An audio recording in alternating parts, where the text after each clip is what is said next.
आकांक्षा जी, राधा में। महाराज जी आपके चरणों में कोटि कोटि दंडवत प्रणाम। महाराज जी, भजन अच्छा हो इसके लिए उचित भोजन क्या होना चाहिए? इसका इतना चिंतन हो रहा है कि भजन ही छूट गया। भोजन में भोक्ता भाव और श्री जी। किसका है? नहीं तो इतना क्या है, जथा लाभ संतोष सदा काहू सो कछु न चाहूंगो। सात्विक भोजन, रोटी दाल सब्जी घी दूध, उसमें भी सात्विक, जैसे जो भोग पदार्थ बनते 56 प्रकार के भोग बनते, उनमें से उचित श्री जी को जो है उनको भोग लगाओ पाओ। बस हमको ये देखना है कि हम वैसा भोग श्री जी को लगावें जो रोज सहज में पच जाए और पाने के बाद हमारे अंदर कोई विपरीत वेदना ना पैदा हो और भजन में रुचि बढ़े। मानो हलवा है, अगर आप भर पेट पा लेते हैं तो पचने में परेशानी होगी और वो पौष्टिकता बढ़ाएगा। अब आपको अगर साधन में ब्रह्मचर्य में रहना है तो जरूरत है नहीं, फालतू में बोझा काहे को लाद रहे। हलवा है, थोड़ा पा लिया, अब क्या छोड़ दिया, नहीं पाया, तो वो आपको सपोर्ट देगा प्राणों को और ब्रह्मचर्य आपको पुष्ट रखेगा। ब्रह्मचारी को जो भगवत मार्ग का पथिक है उसको ज्यादा आहार से संबंध नहीं रह जाता है, क्योंकि आहार क्या होता है कि जैसे जैसे जैसे विषय भोग सेवन किए जाते हैं वैसे वैसे शक्ति क्षीण होती है, और जब जैसे जैसे संयम में रह जाता है वैसे शक्ति बढ़ती है, तो थोड़े आहार से में भी वो पुष्ट बना रहेगा। जैसे हमने अपने को देखा गंगा के रहे कि जब कई कई दिन भोजन भी नहीं मिलता था तो कभी निरुत्साहित नहीं हुए, गंगा जल पी के भी ऐसा उत्साह बना रहता। कोई ऐसा नहीं कि पैदल चलने में थकावट हो रही अब तो चला नहीं जा रहा, ऐसा नहीं रहता, क्योंकि ब्रह्मचर्य एक पावर है, विशेष पावर है। और उसको बहुत संभाल के, जैसे एक फोड़ा है ना, बहुत संभाल के रखा जाता है, ऐसी सावधानी रखी जाती है कि भोजन सही। अगर आप रात्रि में सो रहे हैं गर्म दुग्ध पान कर लिए एकदम, तो फिर क्रम बिगड़ जाएगा आपकी साधना का। बहुत तरह से सावधानियां चाहिए, पर शतोगुणी भोजन सदैव सहयोगी रहता है। सीधी बात है, प्राण पोषण करना है, रोटी दाल सब्जी, अगर व्यवस्था है तो दो चार फल सलाद आदि कुछ थोड़ा तो हो गया। बहुत बहुत शाम तक 24 घंटे में ½ लीटर गाय का दूध मिल जाए तो पी ले बस, नहीं तो ज्यादा आवश्यकता पदार्थों की खाने की नहीं है। उसमें अध्यात्म, अब आप आश्चर्य मानोगे, जैसे इस शरीर का एक तो डायलिसिस होता है और दूध आदि की तो बात ही नहीं, पानी यहाँ तो लिमिट से दिया जाता है क्योंकि डायलिसिस में पानी भी ब्रेक लगा रहता है। अच्छा, डायलिसिस हो रहा है तो इसलिए आंतों में दम नहीं रह गई, आधी रोटी एक रोटी थोड़ी सब्जी, बस ऐसा हो गया। और दिनचर्या ऐसी है, आप देखो डायलिसिस में, जैसे कल डायलिसिस हुआ, जब डायलिसिस के बाद से कुछ नहीं खाया, अब जब जाएंगे तब पाएंगे, लेकिन आपको लग रहा है कि मैं भूखा हूं, मैं बहुत ऐसे डायलिसिस मैन बहुत परेशान लग रहा हूं। प्रियाजू का नाम उनका परेशान, अब जाके थोड़ा अन्न लिया, नींद नहीं, दोपहर में नींद नहीं, रात्रि में जो आ गई थोड़ी, बस ऐसे। एक साधना में आप अपना अभ्यास बना लीजिए, उतने से काम चल जाएगा।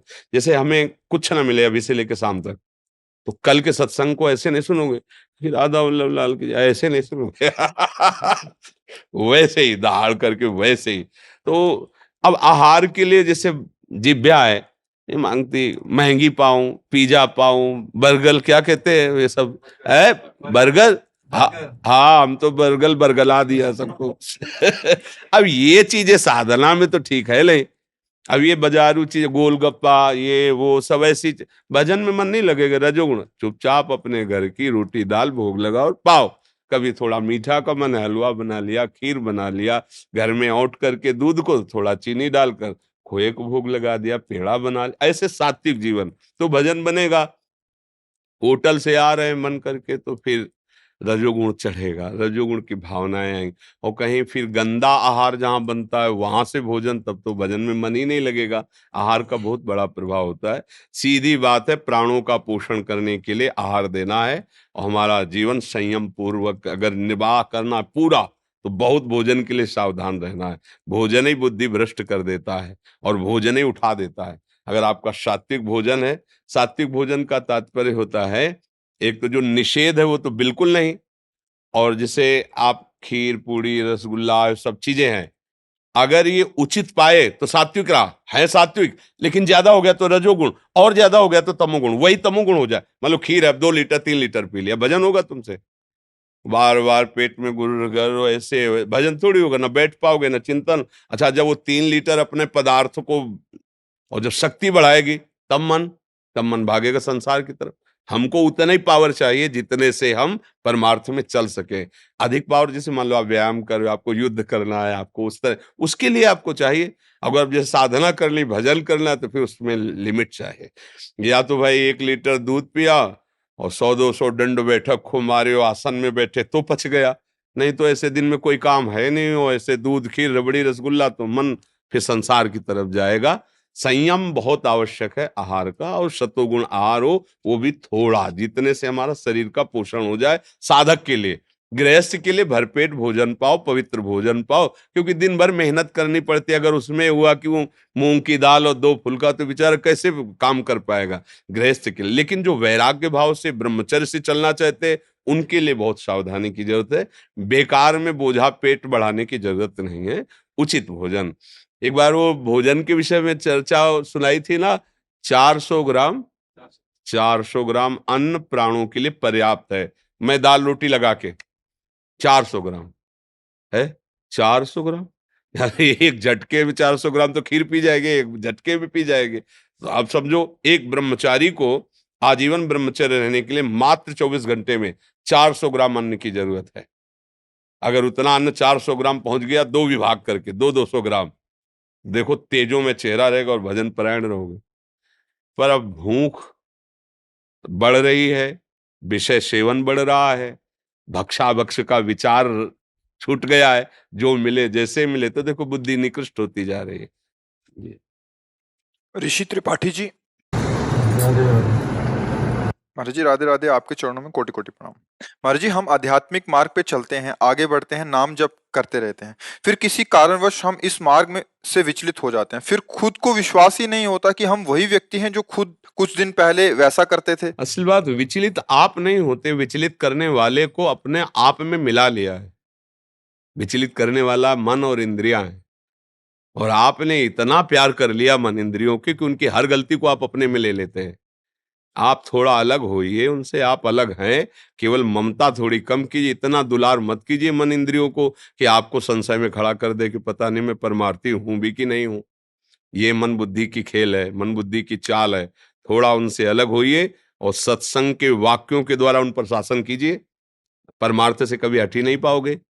अब मन और इंद्रियों की चालबाजी में जो फंसा हुआ हो, परमार्थी कैसे हो सकता है? थोड़ा तो देखना पड़ेगा ना।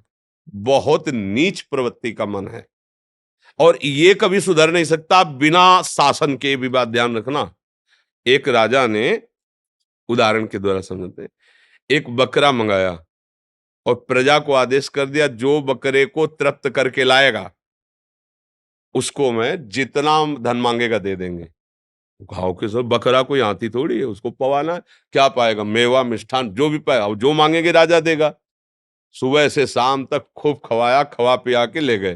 राजा ने कहा तृप्त कर लाए? बोले देख लो महाराज। तो ऐसे थोड़ी हरी घास डाली, वो चुनने लगा। बोले तृप्त नहीं, देखो मुंह मार दिया। सब, एक विवेकी आदमी था, वो रोज आके देखता था राजा की हरकत और बकरे की हरकत। उसने कहा महाराज एक दिन के लिए हमें दे दो, तृप्त करके लाएंगे। सुबह से कुछ नहीं दिया, और घास रखता, और जहां मुंह मारने को होता तो हरी बांस की छड़ी थी, मारता पूरा मुंह से पीठ तक पूरी छड़ी। फिर घास डाला, डर, फिर छड़ी। मतलब शाम तक ऐसा उसको हिसाब में ले आया कि घास नहीं, तुम चिरौंजी डाल दो, किशमिश डाल दो, देखेगा भी नहीं उसकी तरफ। और एक दाना नहीं खवाया कुछ, और ले गया। तो राजा ने कहा कि इसका तो पेट खाली। बोले आप परीक्षा लेते पवा के, तृप्ति की परीक्षा पेट देख के नहीं करते थे, आप तृप्ति की परीक्षा पवा के, आप पवाइए। बस बैठ गया सामने, बकरे की दृष्टि में दृष्टि, बकरा कहीं से सूंगा भी नहीं। महाराज सब डाल के देख ले, सूंगा ही नहीं, बस दृष्टि मिलाए रहा। वो 50 पा चुका था ना छड़ी, अब हिम्मत नहीं थी कि मुंह मार ले। बोले महाराज तृप्त हो गया ना? बोले तृप्त कैसे हुए? तो भूखा है। बोले भूखा जरूर, लेकिन मुंह नहीं मार सकता, क्योंकि हमने इसको दंड के द्वारा सुधारा है। ये मन दंड के द्वारा सुधरेगा। ये बकरे की तरह, चाहे जिसको आप जितना भोग दे दो, लेकिन जब भोग आएगा तो मुंह मारे बिना मानेगा नहीं। देखना इंद्रियों के न घोड़े भगे, रात दिन इनमें संयम के कोड़े लगे। सावधान, नहीं तो बाद में ये शिकायत कि हम परमार्थ पे चल नहीं पाते, मन हमको गिरा देता है। तुमको मन नहीं गिरा देता है, तुम मन का साथ करके गिर जाते हो। अगर तुम गिरना ना चाहो तो भला गिरा दे। देखो, जैसे कहा जाता है कि स्त्री के संग से मन में व्यथा आ जाती है, या पुरुष के संग से मन में काम व्यथा आ जाती है। हमारी सयानी सयानी बहनें हमारे साथ खेलती हैं, घर में रहती हैं, क्या काम सताता है क्या उनको देख के? क्यों? मेरी बहन है। कभी आया ही नहीं ऐसा भाव कि स्त्री है, दीदी है, बड़ी बहन है या छोटी बहन है, कभी ये भाव ही नहीं आता। पर दूसरी को देखकर भाव आ जाता है। क्यों? क्योंकि वो दूसरा भाव हो गया, वहां तुमने काम भाव आरोपित किया। नहीं, मन कभी ऐसे थोड़ी चलता है। चाहे जितना सयाना भाई हो, बहन गले से लगे उसके मन में विकार आएगा क्या? नहीं आएगा। क्यों? भाव ही नहीं। भाव है मेरी बहन है, मेरा भैया है। मतलब आपने जब काम भाव के लिए छूट दी तो आपका मन गया। अगर आप काम भाव के लिए मन को छूट ना दें, पवित्र भाव रखें, तो पूरा चराचर जगत एक साथ बैठा हो तो भी विकार नहीं होगा। बात विवेक की है। आप देखो ना, वहां कोई काम विजयी थोड़ी है, लेकिन अपने माता बेटी बहनों के बीच में बैठकर कहीं उसकी काम वेदना जागृत होती है क्या? ऐसा अगर कोई बोल भी दे तो उसको लगेगा तुम ऐसा सोच कैसे लिए, ऐसा बोल कैसे दिए। लेकिन वो जितेंद्रिय नहीं है, वो कोई महात्मा नहीं है। एक भाव का फर्क है कि मेरी बेटी है, ये मेरी बहन है, ये मेरी माँ है। दोष भाव नहीं आया। तो अगर हम जगत में इसी भाव को और फैला लें, अपने घर से इसे और आगे बढ़ा लें, तो हमारे हृदय में मन को शासन करने वाली बात आ। लेकिन हम ऐसे नहीं हैं। हम अपना तो समझते हैं थोड़ा, और इसके बाद सब पराया समझने लगते हैं, मन को छूट दे देते हैं। वही मन फिर हमारी दुर्गति कर देता है। इसको शासन में लाना ही होगा। बिना शासन के राशन चाहे जितना इसको दे दो, मानने वाला नहीं। इसको बकरे की तरह चपत नहीं, नहीं तू जला ले कितना, नहीं ठीक होने लगेगा, देख लेना। समझ रहे हो ना किसका प्रश्न है? हाँ, ठीक होने लगेगा। अगर आप शासन नहीं करोगे तो 10 दिन 15 दिन 20 दिन जैसा अभ्यास किया उसके बाद आपको गिरा देगा। 10 दिन चैन से चलेगा, फंसाएगा, ऐसा लगेगा शांत है, और जो उसका टाइम है उसके 1-2 दिन में, 24 घंटे में, 48 घंटे में आपको मार के गिरा देगा। उसका बहुत उसकी चाल समझना है। जहां मान लो एक होता है, आपको समझ में आया आपकी उन्माद में चढ़ रहा है मन, तुरंत शासन में करो, भोजन कम करो, भजन बढ़ाओ, सत्संग सुनो, शास्त्र स्वाध्याय करो, उससे असंग रहो। अगर क्रॉस कर गए तो अगली बार बहुत कम झटका लगेगा, फिर और कम लगेगा, धीरे धीरे शांत हो जाता है। और अगर गिरा दिया तो फिर अगली बार और तुमको जलाएगा, और जलाता चला जाता है। फिर उपासक को लगता है कि अब यार 10 वर्ष से लड़ रहे हैं, उसी भोगों में फंसे, तब परमार्थ में कोई दम नहीं है क्या? फिर उसको अश्रद्धा होने लगती है। ठीक से चलो, कदम पे कदम मिला के चलो, मन के खिलाफ चलो। जो मन विषयों की तरफ ले जा रहा है, थोड़ा उसके, अब हम लोग मन के खिलाफ ही नहीं हो पाते हैं। इतना दम नहीं रह गया है कि मन की खिलाफत कर सके। तो उसके लिए दम है नाम बल, खूब नाम जप करो, सत्संग सुनो, शास्त्र स्वाध्याय करो। रेखा जी बनारस से। राधे राधे श्री हरिवंश। गुरुदेव भगवान आपके चरणों में कोटि कोटि दंडवत प्रणाम। गुरुदेव भगवान, मेरे शरीर के पति 6 महीने पहले खत्म हो गए थे। 2 बच्चे हैं उनकी। महाराज जी बहुत चिंता सताती है, मन बहुत अशांत रहता है। महाराज जी कभी कभी लगता है कि राधा रानी की भक्ति ना छूट जाए, कहीं मैं भटक ना जाऊं, ऐसा लगता है। महाराज जी मुझे थोड़ा सा बल प्रदान कीजिए, मैं बहुत। नाम नाम नाम ही महाबल है। राधा राधा रटो। तुम्हारे 2 ही बच्चे हैं, प्रभु के अनंत बच्चे हैं। सब जीव जंतु पशु पक्षी सबका, कोई कोई 40-40 किलो मांस एक बार आहार करता है। भगवान का वो भी बच्चा भूखा नहीं रहता। मतलब जैसे पशु पक्षी ऐसे ऐसे, अब जैसे हाथी है उसे मनों में चाहिए, कुंतलों में आहार चाहिए, लेकिन भगवान उसको भी भूखा नहीं देते, वो भी स्वस्थ रहता है। मांसाहारी पशुओं को मांस देते हैं, भगवान जिसको जो चाहे वो भोजन देते हैं। तो इसलिए हमें अपने बच्चों के लिए प्रयास करना है, पर दुखी नहीं होना है। उनका भी तो भाग्य है, भगवान उनके भी तो पिता हैं, उनकी रक्षा करेंगे। नाम जप करो और भगवान के भरोसे रहो, तभी मंगल। भगवान के भरोसे हो जाओ तो सब मंगल हो जाएगा। हम मान लो पति चल गए तो आप कब तक टिकेंगे? हो सकता है कि आप बच्चों की परवरिश लायक न रहे, फिर कौन करेगा? दुखी मत हो। सर्वलोक महेश्वर भगवान, एक बार सोझा जी का चरित्र हमने कई बार सुनाया है कि उनको गृहस्थी से वैराग्य हुआ। भक्त थे, ब्याह हुआ और नया बच्चा प्रकट हुआ जब, तो वैराग्य हुआ। वो सब देख कर उनको बस अब निरंतर भजन करेंगे। पत्नी से कहा कि धर्म कहता है कि जब वैराग्य की भावना हो तो पत्नी को सूचना देनी चाहिए। तो हम आपको सूचित करते हैं, हम कल सुबह 3 बजे घर से भाग जाएंगे। उसने कहा हम आपके साथ चलेंगे। बोले आपका धर्म है, आप चल सकते हो पर कुछ भी साथ लेके नहीं।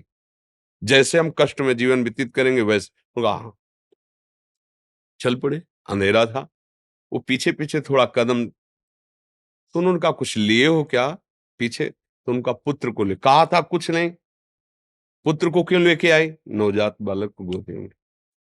उनका अब इसको कहाँ छोड़े? तो बहुत से कीड़े मकोड़े थे, बोले इनका भरण पोषण तुम कर रहे हो, भगवान कर रहा है, अगर हमारी आज्ञा मानते हो तो यही छोड़ दो, नहीं वापस लौट जाओ। तो पति प्रेमी थे, पुत्र को छोड़ दिया। अब भजन तो करते रहे, 10-12 वर्ष हो गए, पर माँ का हृदय बार बार प्रश्न करता कि क्या हुआ होगा मेरे बच्चे को। सोजा जी ने देखा कि इनकी मना स्थिति जो है, तो उनका चलो एक बार गांव चलते हैं। तो अपनी जन्मभूमि के दूर रुके, गांव के लोग आए तो बाल बढ़ गए थे, सहसा नहीं पहचान पाए। तो उन्होंने कहा कि तुम्हारे गांव में एक सोझा जी रहते थे, और जब वैराग्य से घर से निकले तो उनकी पत्नी पुत्र लेके निकली थी, तुम्हें पता है उस पुत्र का क्या हुआ? उनका हाँ हाँ, जेवी सोझा जी गए तो सोझा जी के मित्र थे राजा, उन्होंने अपने सैनिकों से खोज करवाई, तो जब खोज करवाई तो पुत्र मिल गया। तो उन्होंने कहा उनका नवजात शिशु है, तो बोले वो वैराग्य में इनको भी छोड़ के चले गए, अब हमारे तो पुत्र है नहीं, तो सोजा जी का पुत्र हम अपना पुत्र मान लेते। बोले वो युवराज है, 12 वर्ष का है युवराज। बोले अच्छा तो मान। पत्नी इसका समझे, अगर हम रहते तो उसे ये नहीं बना पाते, भगवान के सारे छोड़ दिया। वो निकले और सैनिक आ गए उठा के, राजकुमार पदवी पे अर्थात आगे चलकर राजा बनेगा।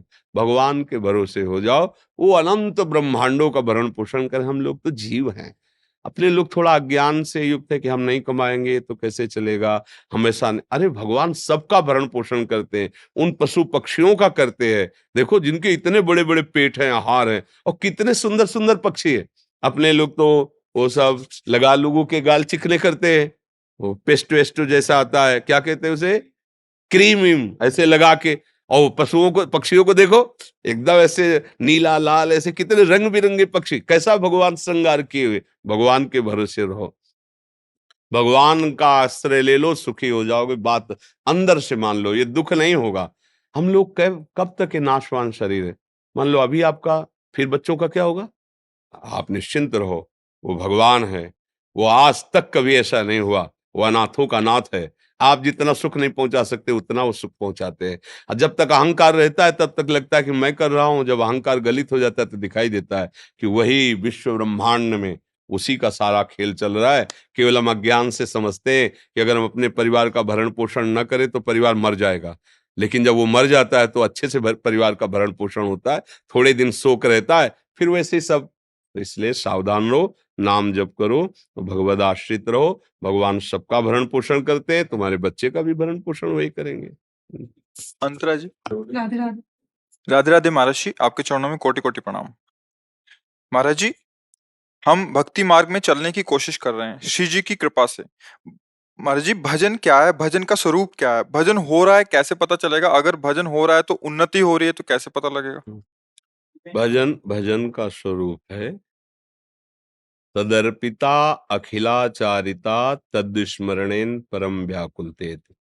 हमारे शरीर से जितने भी आचरण हो वो शास्त्र सम्मत हो, भक्ति के अनुकूल हो, और वो भगवान को समर्पित करने की भावना से हो। और हर समय हम प्रभु का नाम चिंतन कर रहे हैं, कभी नाम कीर्तन कर रहे हैं, कभी हम उनकी कथा सुन रहे हैं, कभी हम उनकी कथा गा रहे हैं, कभी उनकी सेवा में है, कभी व्यवहार में है। तो व्यवहार के जितने भी कर्म हैं वो सब प्रभु को समर्पित कर दें, और हमारी भक्ति बढ़ रही है। इसकी पहचान है कि आपके हृदय में प्रभु का स्मरण बढ़ रहा है, बिना प्रयास के नाम चल रहा है, बार बार मन में एक रोने की इच्छा हो रही, हृदय एक आनंद से भर रहा है। अब फिर धीरे धीरे ऐसा लगने लगा कब प्रभु मिलेंगे, फिर धीरे धीरे मधुर झांकी आने लगी, अब उनके बिना जिया नहीं जा, बस यही प्रेम तक पहुंचा रहा। पहले हमारा आचरण पवित्र हो और हर आचरण प्रभु को समर्पित हो, और हमारा ये क्रम अभ्यास का चलता रहे, कभी लीला गायन, कभी लीला श्रवण, कभी नाम कीर्तन, कभी नाम जप, कभी ठाकुर सेवा, कभी संत संग। ये अभ्यास भजन का है। भजन करते करते ऐसा अभ्यास हो जाए कि हमारा मन प्रभु का कभी भी विस्मरण ना करे, तो जाने भक्ति आ गई है। अभ्यास योग युक्तेन चेतसा नान्यगामिना। हमारा चित्त कहीं जाता ही नहीं प्रभु के सिवा, तो समझ ले हमारे हृदय में भक्ति आ गई। समझ पा रहे जी? महर्षि, पहले अज्ञानतावश आपने हाथ में ना जय श्री राम जी का टैटू बना लिया था महाराज जी। महाराज जी अभी राधा रानी की चरणों की सेवा में है महाराज जी, अभी इसका क्या कर सकते हैं महाराज जी? बहुत सारे ऐसे प्रश्न आते हैं। वैसे हाँ, मतलब अल्पज्ञता के कारण ऐसा कर लिया जाता है, ऐसा नहीं करना चाहिए। क्योंकि जैसे यहाँ कर लिया या यहाँ कर लिया, तो जब हम धोएंगे तो वो नाम से युक्त जल हमारे पैरों में जाएगा, बाथरूम में जाएगा। प्रभु का परम पावन नाम है, हमारा आराध्य देव। हम उसको जितना सम्मानित करेंगे उतना ही हमारे अंदर उसका प्रभाव होगा। देखो, नाम सेवा ही तो विराजमान किए सिंहासन में। अब वही नाम आप गाड़ी में लिख लिए, वही नाम आप ऐसे कुछ कर लिए। कुछ लोग तो दोनों हाथों में जैसे गए, मेहंदी लगवाए और राधा राधा लिख लिया, अब वो मिट रहा है नहीं। अब इन्हीं हाथों से आप शौच क्रिया पवित्रता करेंगे तो कितना अपराध बनता है, पर अज्ञान के कारण समझ में नहीं आता। अब जो हो गया सो हो गया, अब लो नशानी अब ना नशे हो, अब सावधान हो जाओ। अब जो हो गया है सो हो गया है, तो भाव से चलो। वैसे किसी को भी, जैसे नाम लिखा हुआ दुपट्टा है तो ओढ़ ली, पर उसको अपने बाथरूम में नहीं धोएंगे। जब धोएंगे तो गंगा या यमुना में धोएंगे। जैसे लोग है ना, राधा नाम ऐसे छपा हुआ, ऐसे शर्ट आदि ऐसे पहन लेते हैं, उसकी महिमा नहीं जानते। गाड़ी में लिख लिए श्री हरिवंश राधा राधा, और पानी मारा और सब पैरों के नीचे जाए। ये वही नाम है जो हमें भगवत प्राप्ति कराएगा। ये वही नाम है जो हमारे अंदर के हृदय गुफा में विराजमान। हम ऐसे अगर भक्ति मान लो पीछे उसके लिख दिया राधा, अब ऐसे पैर करके मोटरसाइकिल में चढ़ रहे हैं, पूरा पैर उस राधा, तो कहाँ ज्ञान है, कहाँ विवेक है? बहुत सावधान। हम मतलब नाम को जितना आदर करेंगे, जितना प्यार करेंगे, उतने ही नाम हमारे हृदय में प्रकाशित होगा। और साधारण सी अपनी बिक्री के लिए हमारा व्यापार बढ़े, उसमें नाम लिख दिया, भगवान नाम लिख दिया, और किया खाया फेंक दिया। अब वो नाम लिखा हुआ पड़ा है, अब हमारे आराध्य देव के नाम है, उनमें पैर पड़ रहा है, अनजाने में सब सुकृत नष्ट हो रहे हैं। तो ऐसे बहुत बड़ी हानि होती है। मुझे लगता है कि अगर कोई ऐसा हो विधान तो मिट जाता हो तो बात अलग है, नहीं तो फिर बना रहने दे। जैसा अज्ञान में हो गया तो हो गया है। भजन करो, भजन के अंदर ही अंदर नाम को छापो। अंदर ये गाड़ी में लिखना, इससे कोई भक्ति थोड़ी कहलाओगे। मान लो गाड़ी में आपने जय श्री राधे, इससे भक्त कहलाओगे? भक्त तो यहाँ से होगा। गाड़ी में जय श्री राधे लिखो, तुम्हारे हृदय में विषय चल रहा है तो क्या होगा? क्या होगा? ऐसा नहीं। बहुत सावधानी। हमारा आराध्य, जैसे हमसे कोई कभी कहे ना कैसे लिखो, तो हमारे हाथ कांप जाते हैं। हम जीवन में कभी भी तुम्हें बात लिखनी है तो लिख देंगे आप ऐसे से ऐसा कीजिए। ये नहीं लिखेंगे जय श्री राधे राधा वल्लभ लाल, ये कुछ नहीं लिखेंगे। बिल्कुल नहीं, सीधे शब्द लिख देंगे आपको ऐसा करना है। जैसे कभी मौन रहे, सीधे ऐसे लिख दिया। क्योंकि अगर हम कागज में लिख दिया राधा और वो जाके किसी के पैर के नीचे पड़ा, तो हम जिसकी आराधना करते आराध्य देव का अपराध बन जाएगा। नहीं, ऐसा नाम इतना कि मतलब नामी भी दूसरे नंबर पर, पहले पे नाम, क्योंकि उसी के द्वारा तो नामी तो बैठा हुआ है हृदय में, कहाँ कुछ हुआ, लेकिन जब नाम आया तब चमत्कार प्रकट हो गया, तब हृदय में आनंद की धारा प्रकट हो गई। तो ऐसे कोई लौकिक थोड़ी है कि अपने प्रेमी का नाम लिख लिया। ऐसे अपने प्रेमी का नाम हृदय गुफा में छुपा के रखा जाता है। ये हमारा भगवत मार्ग है। तो ये ऐसे छपवाना वैसे सब करना, हमें लगता है, हमारी राय में नहीं करना चाहिए, क्योंकि नाम का अपमान होता है। और नाम का अपमान करेंगे तो सहारा हम किसका लिए, हम किसके सहारे चलेंगे? हमारा नाम आराध्य देव है, इसलिए सावधान है। आज कुछ भक्तों ने आपके श्रीमुख से नाम चाहा है। हम तो राधा वल्लभ श्री हरिवंश राधा राधा रटते हैं। आप लोगों को जो प्रिय हो खूब नाम जप करो। नाम ही सबका मंगल करता है। जितना नाम जपोगे उतने महान होते चले जाओगे। जैसे आपके पास जेब में वो कार्ड होते हैं ना पैसा वाले, तो आप कहीं भी निर्भय चले जाते हैं, डाला पैसा निकाला। ऐसे किसी भी लोकांतर में आपके पास नाम है ना, राधा राधा राधा, हर जगह आपको विजय दिलाएगा। आपके पास नाम है। नाम नहीं है तो यहाँ का जो कुछ है सब यही है। बहुत यश है, बहुत कीर्ति, शरीर छूटा तो क्या पास रह गया? खत्म खेल। बहुत पढ़े लिखे हो, बहुत पीएचडी की है, जब शरीर पूरा हुआ अगर फिर मनुष्य जन्म, तो ककारा फिर पढ़ो। और अगर 100 बार राधा नाम लिया है ना, और अगर अगला जन्म होगा तो 101 के ऊपर चलोगे, 99 नहीं होगा। वो वैसे ही का वैसा सच्चिदानंद है ना, वो आपको बढ़ाता चला जाएगा इससे नाम का।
बहुत सुंदर।